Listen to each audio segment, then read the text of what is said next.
لکھا ہے ایک ضعیفہ تھی کہ جو مکہ میں رہتی تھی، وہ ان باتوں کو سنتی تھی مگر خاموش۔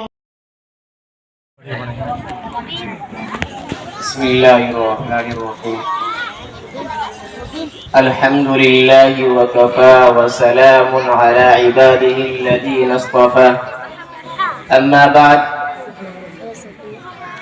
دیار غیر میں مجھ سے تو کوئی بات نہ تھی، دیار غیر میں مجھ سے تو کوئی بات نہ تھی، لٹے وطن میں تو صدمہ ہوا نہ جانے کیوں، لٹے وطن میں تو صدمہ ہوا نہ جانے کیوں، پھر دیار ہند کو آباد کرنے کے لیے جھوم کر اٹھو وطن آزاد کرنے کے لیے،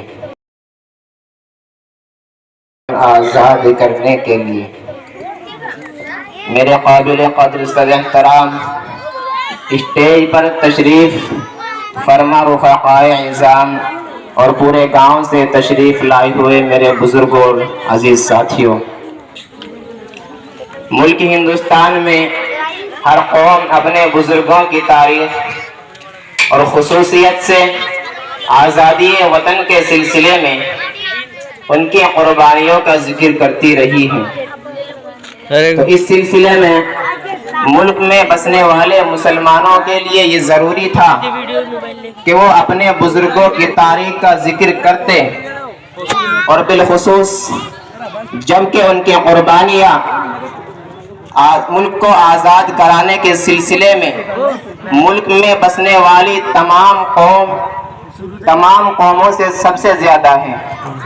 مسلمانوں کے لیے یہ ضروری تھا کہ وہ اپنے ملک کی آزادی کی تحریک کو گاؤں در گاؤں پھیلاتے، اور اب مسلمانوں کے لیے ضروری ہے کہ وہ اپنے بزرگوں کی تاریخ کو پڑھیں، اپنے بزرگوں کی تاریخ کو یاد کریں، اس لیے کہ جو قوم اپنے بزرگوں کی تاریخ کو بھلا دے گی وہ قوم کبھی بھی اپنے مستقبل کے لیے کسی متعین راستے کو اختیار نہیں کر سکتی۔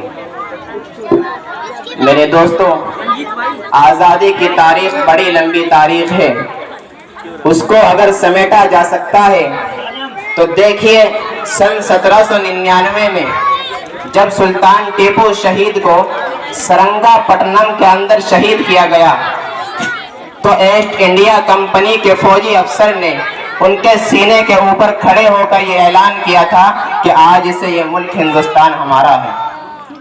وہ آہستہ آہستہ ہمارے ملک ہندوستان کو دیمک کی طرح کھاتے گئے، اور چند قبضہ کر کے ہمارے ملک پر تھوڑا بہت قبضہ کرنے کے بعد شروع کی بات ہے تو 1803 میں دہلی کے اندر ایسٹ انڈیا کمپنی نے اعلان کیا کہ ملک ہمارا ہے، خلق خدا کی ہے، لیکن حکومت اور حکم ایسٹ انڈیا کمپنی کا چلے گا۔ یہ ایسا وقت تھا جب ہندوستان کے اندر کوئی آدمی ایسا نہیں تھا کہ جو اپنے ملک کی آزادی کے لیے آواز اٹھا سکے، تو ایسے وقت میں شاہ ولی اللہ محدث دہلوی کے بڑے فرزند شاہ عبدالعزیز صاحب محدث دہلوی نے اعلان کیا کہ آج ہمارا ملک ہندوستان غلام ہو چکا ہے، اور اس غلام ہندوستان کو آزاد کرانے کے لیے ہر مسلمان کے اوپر جہاد فرض ہو چکا ہے۔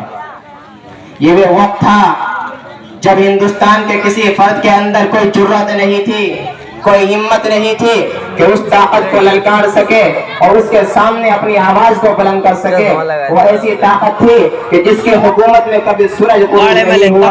ہاں، اگر کچھ لوگ لڑ رہے تھے تو وہ باغیان حکومت تھے، اپنی حکومت کو بچانے کے لیے لڑ رہے تھے، اپنے اقتدار کو بچانے کے لیے لڑ رہے تھے، لیکن انہوں نے بھی آزادی کی آواز بلند نہیں کی۔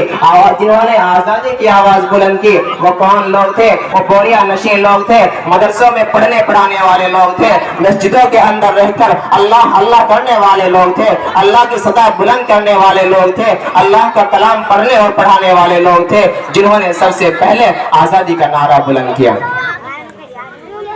اس کے بعد انہوں نے بڑی بڑی قربانیاں دینی پڑی۔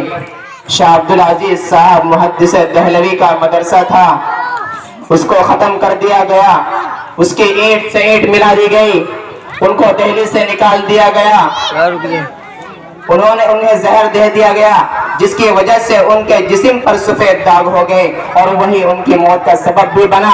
آگے چل کر حضرت شاہ عبدالعزیز صاحب دہلوی نے اپنی زندگی کے اندر اپنے شاگردوں کو تیار کیا۔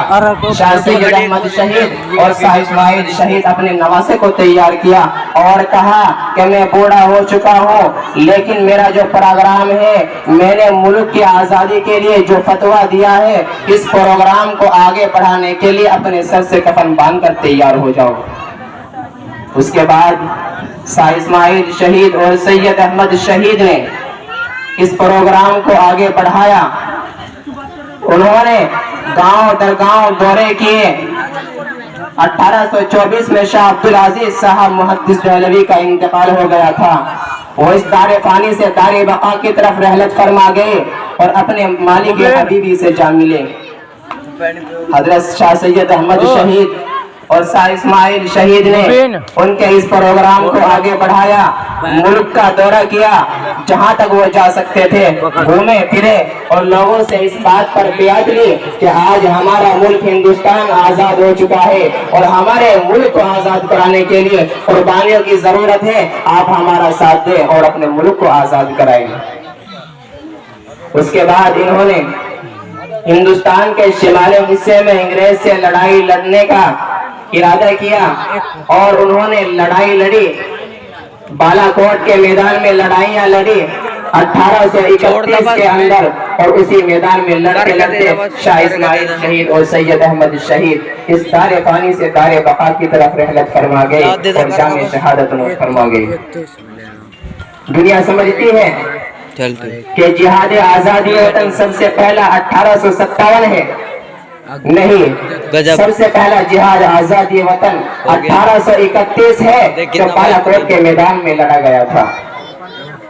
علماء صادق پور پٹنہ کے اندر ایک محلے کا نام ہے صادق پور، وہاں کے علماء ان کو علماء صادق پور کے نام سے یاد کیا جاتا ہے، اور بالا کوٹ کے اندر لڑنے کے لیے گئے تھے اور لڑتے لڑتے وہیں شہید ہو گئے۔ 1845 تک لڑتے رہے، مرتے رہے، مارتے رہے، اور کچھ لوگ جو واپس آ گئے تھے انہوں نے آ کر مکمل 26 سال تک تیاری کی اور پھر 1857 میں دوسرا جہاد ہوا۔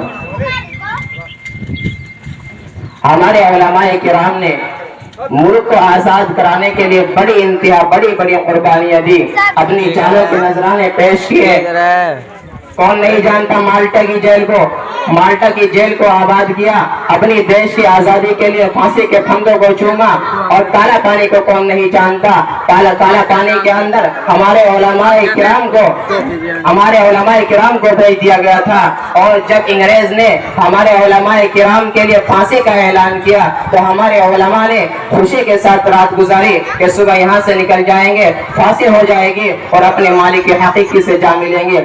لیکن صبح جب انگریز کالا پانی کی طرف جاتا ہے اور دیکھتا ہے کہ یہ علماء تو خوش ہو رہے ہیں، اپنی پھانسی کی وجہ سے خوش ہو رہے ہیں، ان انگریز کو ہمارے علماء کی خوشی بالکل برداشت نہیں تھی، کہہ دیا کہ ان کی پھانسی کو ملتوی کر دیا جائے اور ان کو کالا پانی میں رہنے دے۔ اس طرح صدیوں کے غلامی کے بعد ہمارا ملک 15 اگست سن 1947 میں آزاد ہوا۔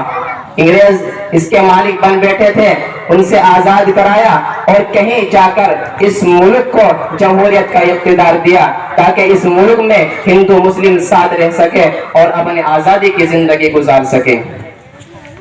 لیکن میرے بھائیوں، اس ملک کو آزاد ہوئے تقریباً 75 سال کا عرصہ گزر چکا ہے، اور اس 75 سالہ دور آزادی میں ارباب حکومت نے مسلمانوں کے ساتھ کس طرح کا غیر مساویانہ رویہ اختیار کیا، ظلم و استبداد کے کون سے ہتھیار استعمال کیے، اس کے بڑی داستان میرے سامنے ہے، سینکڑوں فسادات کی تاریخ میرے سامنے ہے۔ یہ کیسی آزادی ہے کہ مسلمانوں کی جان و مال محفوظ نہیں، ہماری عزت و آبرو پر حملے ہو رہے ہیں، ہمارے حقوق کو پامال کر دیا جا رہا ہے، ہماری مساجد و مدارس پر پابندی لگائی جا رہی ہے۔ یہ کیسی آزادی ہے؟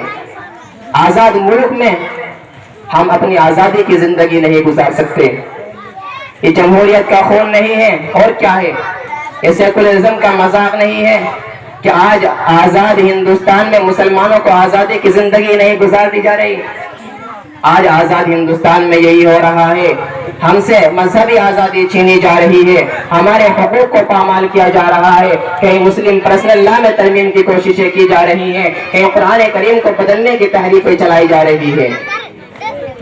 ہم حکومت کے ایوانوں تک یہ آواز پہنچانا چاہتے ہیں اور ارباب اقتدار کو آگاہ کر دینا چاہتے ہیں کہ مسلمان سب کچھ برداشت کر سکتا ہے، لیکن اپنے مذہبی معاملات میں مداخلت کی جائے یہ برداشت نہیں کر سکتا ہے۔ قول محمد، قول خدا، فرمان نہ بدلا جائے گا، بدلے گا زمانہ لاکھ مگر قرآن نہ بدلا جائے گا۔ وما علینا الا البلاغ۔